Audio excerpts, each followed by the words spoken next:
Posted by you / crushed by cicadas. She lit it without even unfolding it. Not a pause. Not a glance. Not a who's it from. Or why did you leave this on my pillow? Just a flick of the wrist, and the corner was already curling into ash. She didn't even open the window. She just stood there in her robe, letting the smoke rise toward the ceiling fan while our dog watched from the hallway. I was behind the bedroom door. Not hiding. Just not participating. The note was 5 lines long. I'd written it that morning. Took me 40 minutes. Changed pens twice. Crumpled the first 2 drafts.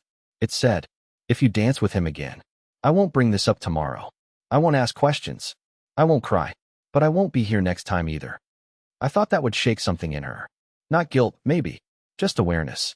Like a faint alarm bell you can choose to ignore, but still hear in the back of your mind while you're dancing too close to someone who isn't your husband.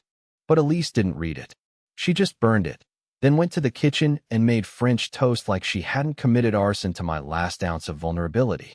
Beverage box breakfast with the enemy. I came in 20 minutes later. Acted like I'd just woken up. She handed me a plate like it was any other Thursday. "Did you sleep okay?" "MMHM. Want syrup?" "Sure." I looked down at the toast. Square. Crisp. Dusted with cinnamon. I looked at her. Still in the robe. Still glowing. Like people do when they've decided they're winning. I wanted to scream. Or cry. Or ask why she lit it without reading. But instead I ate. Like a coward. Or a hostage. Or a husband who saw his wife dance with someone else 3 nights ago and hasn't stopped hearing the rhythm since. Headphone the song that shouldn't exist. Later that day, I opened her laptop. I didn't plan to snoop. It wasn't even locked. I was just trying to print the dog's vaccine records. But iTunes opened automatically. A playlist I'd never seen started playing. Only one song in it. Vert Bailar, To See You Dance. I don't speak Spanish, but the lyrics translated roughly to see you dance is to forget that you ever belonged to someone else. I stared at that line for 10 minutes. Belonged. Someone else. Dance. Hourglass not done. Tick, tick, tick. I've given myself a deadline. 7 days. Not to confront her. Not to accuse. Not to pack my bags. Not yet. Just to observe. To write everything down. To record what she does when she thinks I'm not looking. So when it all goes up in flames, again, I'll remember I tried to warn her. Even if she never read the note. The next clue wasn't lipstick or whispers or hotel receipts. It was a deleted alarm. She doesn't know I check them. Not often. But I do, maybe once a week. I don't even know why exactly. Some part of me thinks if I stare at her settings long enough, I'll find proof that I'm not losing my mind. And this morning, while she was in the shower, I saw it. Alarm. Set for 4:30 a.m. Repeated daily. Then deleted. At 4:27. Not snoozed. Not dismissed. Just gone. 3 minutes before it would have gone off. The screen still open, like she'd been in a rush. What does someone do at 4:30 in the morning that they don't want an alarm for? What does a woman in a committed marriage turn off silently before her husband wakes up? She told me she's been sleeping badly. That she gets up sometimes to meditate. That her mind doesn't shut up anymore. I believed her. Until today. Because guess who had a new Instagram story at 4:47? Milo. The guy she swears is just a sweet friend. He posted a photo of a glowing skyline. Our skyline, taken from what looked like a balcony with glass railings and some cliché Edison bulb string lights. Caption said, "Can't sleep lately, but not complaining." Elise told me she didn't know he lived in the city. She said he was probably still in Marina del Rey with his brother. She said they never talk outside of work. She lied. I can feel it. I don't have proof yet, but my body knows. It's the kind of lie that smells like citrus perfume when it shouldn't. That feels like being handed your favorite mug already full of someone else's drink. Later that morning, she hugged me from behind while I was brushing my teeth. First time in weeks. She buried her face in my shoulder like nothing in the world was wrong. I let her. I stood there with mint in my mouth and death in my stomach and let her pretend she wasn't haunted. She said, "Let's go out this weekend, just us. I miss us." But she said us, like it was a password she hadn't used in years. Like it almost didn't work anymore. The dance I keep seeing. I wasn't supposed to see it the first time. That dance. The one that started this whole thing. But I've replayed it in my head so many times, I'm starting to wonder if I've added details that weren't there. Did her fingers really graze his jaw when the song ended? Did she whisper something into his ear, or did I imagine it? Were they even smiling? Or was it just the lighting? I feel like I'm going mad. Not jealous. Mad. There's a difference. Jealousy says, she's too close to him. Madness says, she left me in that room, and the lights went out, and no one came back. I still hear the song sometimes, the one they danced to. I've avoided Shazam just so I don't know its name. Knowing would make it real. I haven't said anything. I'm still in observation mode. But today, for the first time, I considered driving to Milo's building and just watching, like some washed-up character in a sad indie film. Just sit there in my car and wait to see if my wife's silhouette shows up against his windows. God, I hate that I'm becoming this person. The type who calculates parking times and scrolls through Venmo histories like it's code breaking. But then I remember the fire. The way she lit that note. How fast it turned to smoke. And I remember the part of me that said, she's done this before. Not this exactly, but something close. And she got away with it. I think this time, she's just being bolder. I noticed it while she was reaching for the pepper grinder. A thin, clean scar, maybe 2 inches long, curved just under her left shoulder blade. It looked fresh, not hospital fresh, but recent, like someone had touched her too roughly, or something had scraped her in a way she didn't want to explain. We were making dinner together, like couples do in movies where everything works out. She was chopping basil and humming something off-key, and I was watching her with that detached kind of awareness you get when you know something is breaking but haven't figured out where the crack begins. She caught me looking. What? She asked. I almost said it. Where did the scar come from, Elise? But instead, I said, you missed a stem. And she smiled like we were still in love. That night, I waited for her to fall asleep. Her phone was charging on the windowsill, as always, face down, naturally. I know how this part sounds, and I don't blame you if you judge me, but I unlocked it. No password change. That almost disappointed me. I wasn't looking for sexts or nudes or a secret burner account. I was looking for timing, for patterns. Because affairs, the real ones, they're not built on erotica. They're built on logistics. People fall into betrayal like it's a calendar invite they forgot they accepted. And sure enough, there they were. Muted notifications from M. Archived signal chats with no media, just timestamps. Calls deleted, but still recoverable if you know where to look. And the last one, a calendar event from 3 days ago, labeled movement.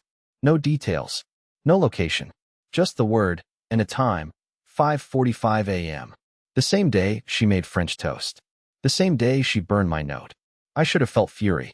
I should have woken her up and demanded the truth right then. But I didn't. Instead, I sat on the floor by the radiator and stared at the word movement for nearly 40 minutes, like it was a language I used to know. It reminded me of a poem she once read to me years ago, about how all things in nature that move too often forget to look back. I didn't understand it then. I think I do now. The next morning, I asked her, casually, if she had plans that Friday. She blinked, poured coffee, didn't look at me. Work thing, she said. Might be late. I nodded. No follow-up. She left for work in a black coat I'd never seen before, the one with the fur trim. The one that didn't smell like our house. And I swear to you, the second the door clicked shut behind her, our dog let out the quietest, most human-sounding whine I've ever heard. Like even he knew something sacred was being erased one lie at a time. I drove to her office. I didn't go in. I parked across the street with a half-dead coffee and watched for 3 hours. At one point, Milo came out. Alone. No Elise. He smoked half a cigarette, threw it into the gutter, and got into a car I didn't recognize. 20 minutes later, Elise texted me, don't wait up. Might get drinks with team. No mention of names. No mention of him. Just enough ambiguity to be safe, just enough distance to sound polite. That night, I left another note. Smaller. Not poetic. Just 5 words on the back of a receipt. Do you think I'm blind? I didn't put it on her pillow this time. I put it inside her laptop bag, between the zipper lining and the inner sleeve where she keeps her charging cable. Somewhere she'd find it without effort, but still have time to pretend she hadn't. And then I waited. The next day, nothing. She kissed me on the cheek like normal, told me to feed the dog, and left without a hint of disruption. But when I checked the bag that night, the note was gone. No mention. No response. Not even a sarcastic, funny, or a passive-aggressive sigh. She found it, and she chose to bury it again. Like she's daring me to dig deeper. Like this is all some game, and the only rule is silence. The key card was plain, no branding, no logo. Just white plastic. The kind they program for one-night stays in business-class hotels that don't ask questions. I found it in the inside pocket of her suede jacket, the one she never wears unless she's feeling deliberately expensive. The one that still had the dry cleaner tag in it until last week. She never saw me take the jacket. I did it while pretending to clean out the coat closet. I had the vacuum hose in one hand and a fake smile on my face while she was upstairs meditating. She never meditates when I'm around. That's become the rule. Her peace requires my absence. I don't know what I expected to find. Maybe a receipt. Maybe gum wrappers. But not a hotel key. Not that. And not tucked so neatly into the inner lining that it almost felt placed, like something meant to be found or forgotten forever. I didn't confront her. I know that sounds pathetic. I sound pathetic writing it. But when you're inside this slow-motion collapse, the fantasy of confrontation always feels braver than the reality. In my head, I imagine slamming the key down on the counter and saying, "Explain." I imagine her face falling, or her voice cracking, or maybe, just maybe, honesty. But I've seen how she moves when cornered. She doesn't confess. She deflects until you forget what you were mad about. So instead, I drove. I didn't even mean to. I just found myself on the highway, the card in my pocket, heart pounding like I was committing a crime. I passed 2 exits before I saw it. A Marriott, barely lit, tucked behind a conference center and a Chevron station. It didn't scream romance. It screamed privacy. I parked across the street, watched the entrance for 30 minutes. Nothing. No Elise. No Milo. No one. Then I walked inside. The guy at the desk didn't even look up. I held out the card and asked what room it went to. He asked if I was the registered guest. I said yes. He scanned it. Frowned. "It's inactive," he said. "Expired 4 days ago." I wanted to ask whose name it was under. I wanted to ask who checked in. But I knew the rules. No ID, no info. So I smiled, nodded, and walked out with my stomach doing somersaults. 4 days ago. That's the same night she said she had a work dinner that ran late and came home with someone else's perfume lingering in her hair. She claimed it was from hugging a drunk coworker goodbye. I believed her. No, that's not true. I didn't believe her. I chose to act like I did. That night, she asked if I could sleep in the guest room. Said I'd been snoring again. Said she needed uninterrupted sleep because she had a presentation in the morning. I moved without a word. Took my pillow, my water glass, and 1 pair of socks. Sat in the cold room under a window that doesn't fully close, listening to the soft hum of her white noise machine coming through the wall like a barrier between realities. In the morning, she was cheerful. Too cheerful. She made eggs. Real eggs, not the protein powder kind. She even put chives on them. Kissed my temple and called me baby, which she hadn't done in over 6 months. That's when I knew something was definitely wrong. My wife never performs guilt unless she's trying to delete it from the record. So I've been keeping track. Not just the key card.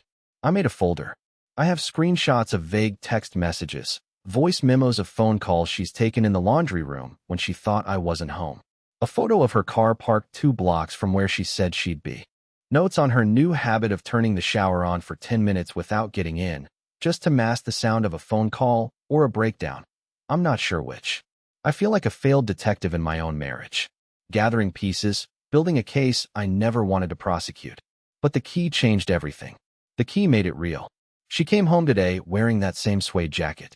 I checked the pocket again when she went out to walk the dog. The card was gone. She's covering her tracks now.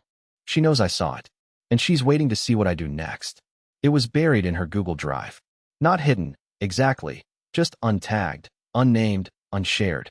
A single image inside a random folder labeled drafts, buried beneath receipts, resumes, and half-finished PowerPoints she probably forgot existed.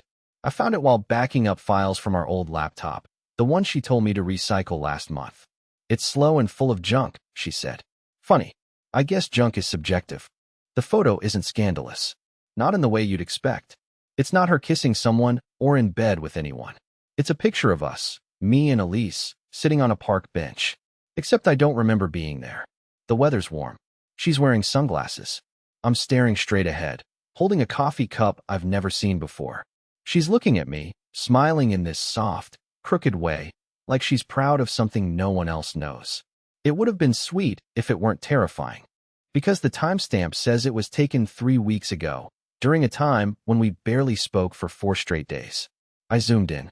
She's holding her phone in the reflection of her sunglasses, angled in a way that makes it clear she took the photo without me knowing.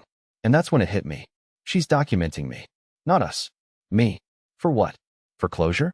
For proof she tried? For some future therapist she plans to cry to about how things just faded? Or maybe for Milo, a slideshow of what she's leaving behind, wrapped in irony and half-hearted guilt? That photo made my skin crawl. I stared at it until my laptop battery died.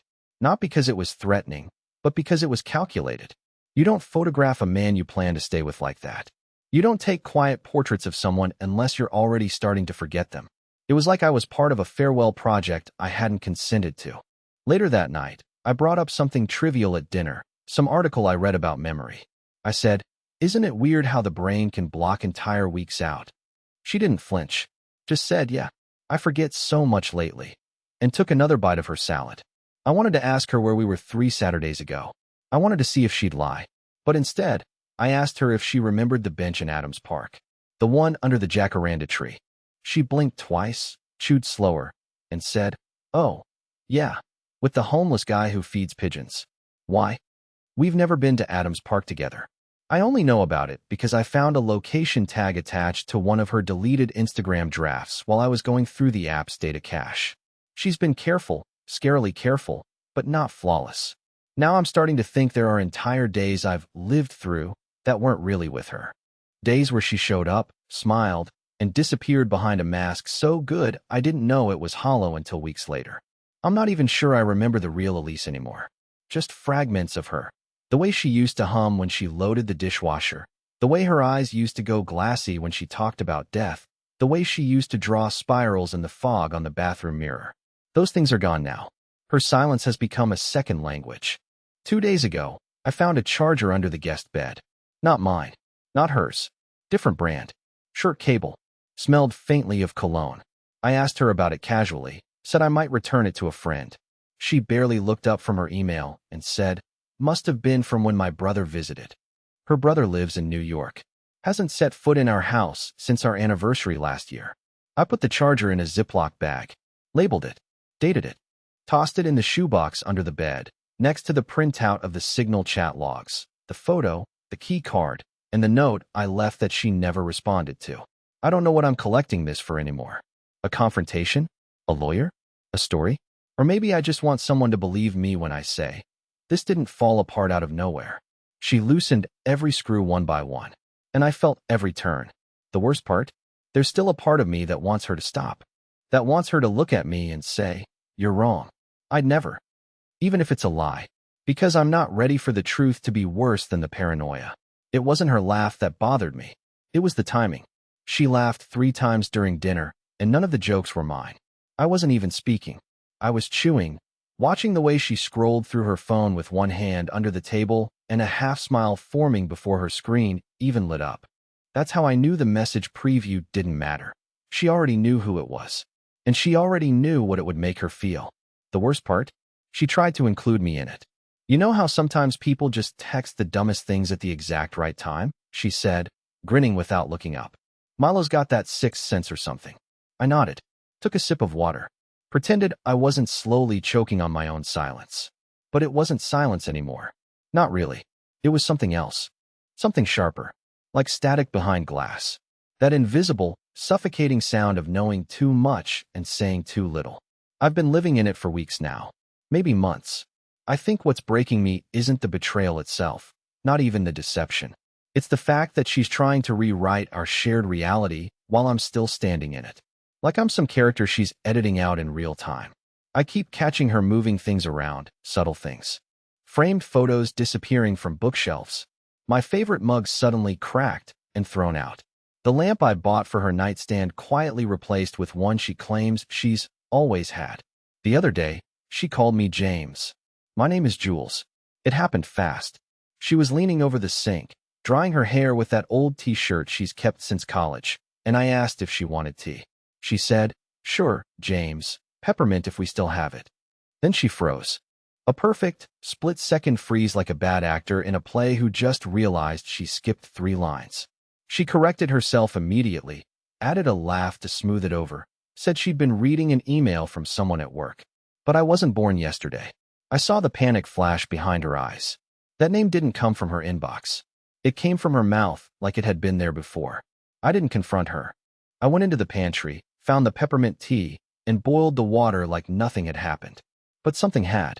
Something enormous. I gave her the mug and watched her pretend to sip it. She didn't even notice it was cinnamon. I've been keeping notes in a locked file now. Password protected.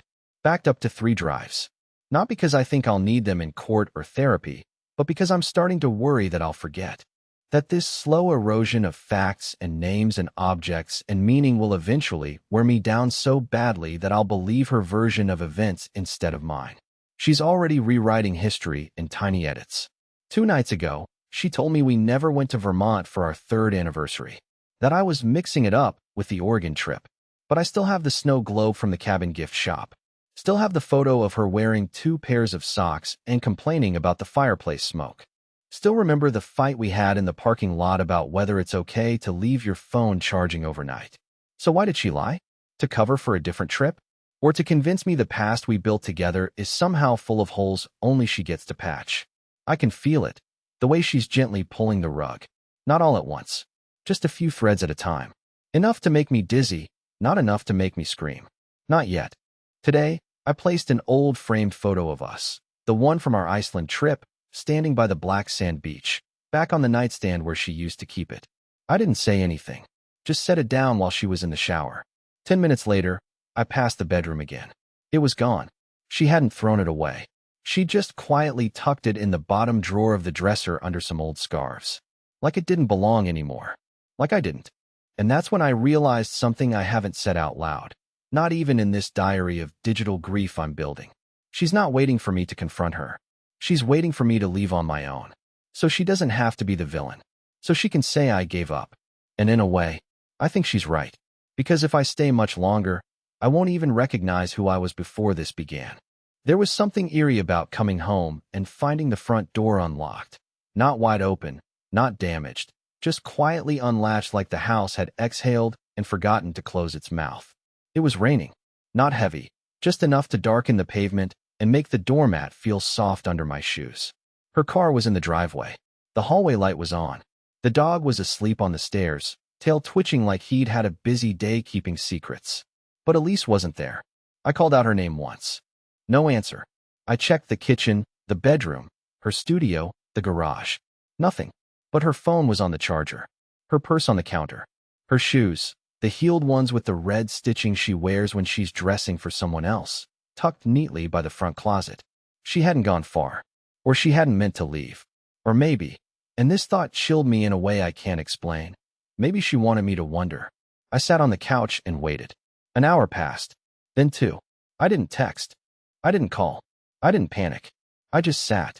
There's a special kind of numbness that sets in when you're not even afraid of the worst-case scenario anymore.